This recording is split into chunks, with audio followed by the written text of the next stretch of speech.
লক্ষ্মীর ভাণ্ডার প্রকল্পের নতুন ও পুরাতন সমস্ত মহিলাদের জন্য দারুণ খুশির খবর।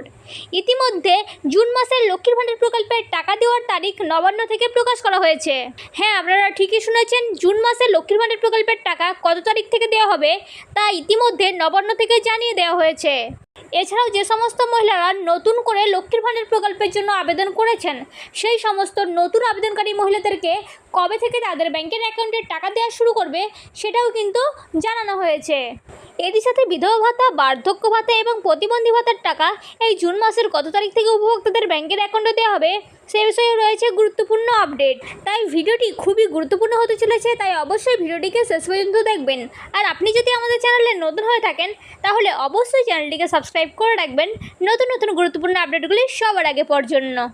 দেখুন, এই জুন মাসে টাকা দেওয়ার ব্যাপারে নবান্ন থেকে যে আপডেটটি দেওয়া হয়েছে সেখানে বলা হয়েছে, লক্ষ্মীর ভাণ্ডার প্রকল্পের সমস্ত মহিলাদের জন্য খুশির খবর প্রকাশ করা হলো জুন মাসের টাকা দেওয়ার তারিখ। 2021 সালে রাজ্যের মা বোনদের জন্য সবথেকে জনপ্রিয় প্রকল্প এই লক্ষ্মীর ভাণ্ডার প্রকল্প চালু করা হয় এবং নবান্নের তরফ থেকে এই প্রকল্পের মাধ্যমে প্রতি মাসে মাসে মা বোনদের হাত খরচের জন্য টাকা দেওয়া হয়। কেউ 1000 টাকা করে পান, আবার কেউ 1200 টাকা করে পান। 2025 সালের গণনা অনুযায়ী লক্ষ্মীর ভাণ্ডার প্রকল্পে বর্তমানে 2,21,00,000-এরও বেশি মহিলারা সুবিধা পাচ্ছেন এবং বিগত দুয়ারে সরকার ক্যাম্পেও লক্ষ লক্ষ মহিলারা লক্ষ্মীর ভাণ্ডার প্রকল্পের জন্য আবেদন করেছেন এবং সেই সমস্ত মহিলাদের মধ্যে প্রায় অনেকেরই ইতিমধ্যে ডকুমেন্টস ভেরিফিকেশন কমপ্লিট হয়ে গেছে। সূত্রের খবর থেকে জানা যাচ্ছে যে সমস্ত মহিলার ইতিমধ্যে ডকুমেন্টস ভেরিফিকেশন কমপ্লিট হয়ে গেছে সেই সমস্ত মহিলাদেরকে এই জুন মাস থেকে লক্ষ্মীর ভাণ্ডার প্রকল্পের টাকা দেওয়ার খুব বড়সড় সম্ভাবনা রয়েছে এবং যে সমস্ত মহিলার ডকুমেন্টস ইতিমধ্যে ভেরিফিকেশন করা হয়নি সেই সমস্ত মহিলাদেরকে এই জুন মাসে টাকা দেওয়া হবে না।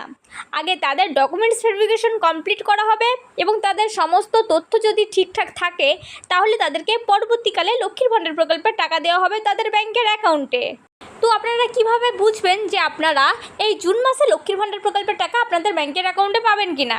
তো সেটি দেখার জন্য আপনাদেরকে লক্ষ্মীর ভাণ্ডার প্রকল্পের যে পেমেন্ট স্ট্যাটাস আছে সেটিকে চেক করে দেখতে হবে এবং সেখানে যদি আপনাদের জুন মাসের জায়গায় পেমেন্ট আন্ডার প্রসেস দেখায় তাহলে আপনারা নিশ্চিন্ত থাকবেন যে আপনারা জুন মাস থেকে লক্ষ্মীর ভাণ্ডার প্রকল্পের টাকা পাবেন। আর যদি জুন মাসের জায়গায় কোনো আপডেটই না থাকে তাহলে কিন্তু আপনারা লক্ষ্মীর ভাণ্ডার প্রকল্পের টাকা এই জুন মাসে পাবেন না। আপনাদের লক্ষ্মীর ভাণ্ডার প্রকল্পের টাকা পেতে আর একটু অপেক্ষা করতে হবে। তো চলুন এবার আমরা জানবো যে জুন মাসের কত তারিখ থেকে লক্ষ্মীর ভাণ্ডার প্রকল্পের টাকা উপভোক্তাদের ব্যাংকের অ্যাকাউন্টে দেওয়া হবে সে বিষয়ে নবান্ন থেকে কি আপডেট দেওয়া হয়েছে। দেখুন, বলা হয়েছে জুন মাসে যে লক্ষ্মীর ভাণ্ডার প্রকল্পের টাকা ধার্য করা হয়েছে সেই টাকাটি আপনারা জুন মাসের 1 তারিখ থেকে আপনাদের ব্যাংকের অ্যাকাউন্টে পাবেন না। আপনাদেরকে জুন মাসের 5 তারিখ থেকে 8 তারিখের মধ্যে আপনাদের প্রত্যেকের ব্যাংকের অ্যাকাউন্টে লক্ষ্মীর ভাণ্ডার প্রকল্পের টাকা দিয়ে দেওয়া হবে, আর এমনটাই নবান্ন সূত্র থেকে জানা যাচ্ছে। অর্থাৎ আপনারা বুঝতেই পারলেন যে লক্ষ্মীর ভাণ্ডার প্রকল্পের জুন মাসের টাকা 1 তারিখ থেকে দেওয়া হবে না, 5 তারিখ থেকে 8 তারিখের মধ্যে প্রত্যেকের ব্যাংকের অ্যাকাউন্টেই টাকা দেওয়া হবে। তাই আপনারা 1 তারিখে টাকা পাচ্ছেন না বললে আপনারা কোনো দুশ্চিন্তা করবেন না। আপনারা 5 তারিখ থেকে 8 তারিখের মধ্যেই প্রত্যেকেই আপনাদের ব্যাংকের অ্যাকাউন্টেই লক্ষ্মীর ভাণ্ডার প্রকল্পের টাকা পেয়ে যাবেন। এছাড়াও বিধবা ভাতা, বার্ধক্য ভাতা ও প্রতিবন্ধী ভাতার টাকাও 6 তারিখ থেকে আপনাদের ব্যাংকের অ্যাকাউন্টে দেওয়া শুরু করবে রাজ্য সরকার। তো এই ছিল আজকের গুরুত্বপূর্ণ আপডেট। যদি ভিডিওটি দেখে উপকৃত হন তাহলে অবশ্যই একটি লাইক করবেন আর ভিডিওটি আপনার ফ্রেন্ড ও আত্মীয়দের মধ্যে শেয়ার করে দেবেন যাতে তাদেরও উপকার হয়।